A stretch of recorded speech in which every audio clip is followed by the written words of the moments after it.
10 years ago, in the quiet town of Hobbiesville, a murder happened that no one could explain. No suspects, no motive, no justice, and eventually, no hope, until now. Hobbiesville was the kind of town where nothing ever happened. Population barely 8,000.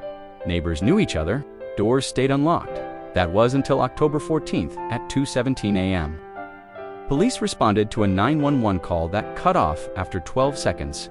When officers arrived, they found 28-year-old Clara Whitmore dead in her home. No signs of forced entry, no struggle, no weapon recovered, just one detail that haunted the town for a decade. The back door was wide open. The case was assigned to detectives Harold Green and Martin Keller. They interviewed neighbors, they questioned co-workers, they even looked into Clara's ex-boyfriend, but every lead dead. After 8 months, the case went cold, and the Whitmore file was quietly buried in the evidence archives until a new detective walked into Hobbiesville PD, Detective Elena Reyes. Elena Reyes had just transferred from a larger city department. She had a reputation for reopening unsolved cases and seeing what others missed.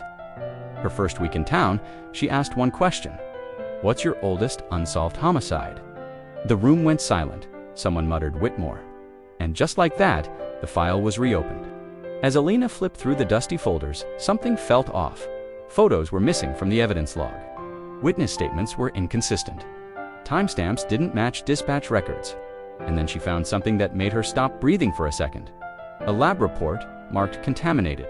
Fingerprints lifted from Clara's kitchen counter. The report said the sample had been damaged beyond use.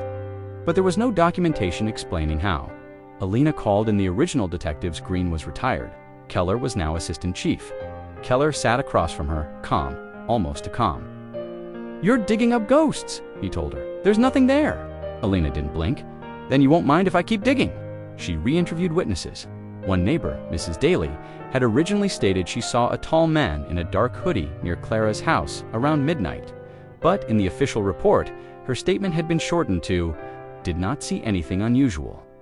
Elena asked her why. Mrs. Daly hesitated.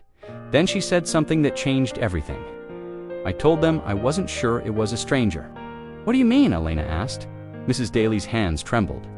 It looked like someone Clara knew. They weren't arguing. They were talking, not breaking in, not sneaking around, talking, which meant Clara opened the door willingly. Elena went back to the evidence inventory. That contaminated fingerprint sample.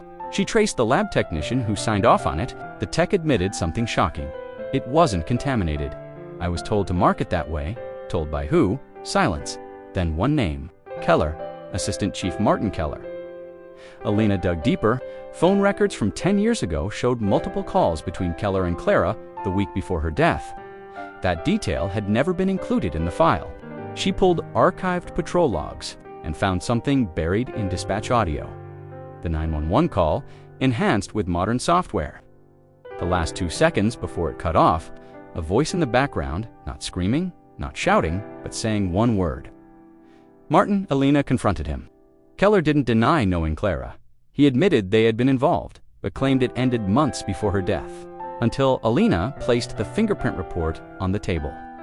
The print lifted from Clara's kitchen counter, it matched Keller, not from 10 years ago, but from a fresh comparison she secretly ran. He had never been eliminated as a suspect, because he was one of the detectives running the case. But here's where it gets worse. Clara had been preparing to file a complaint.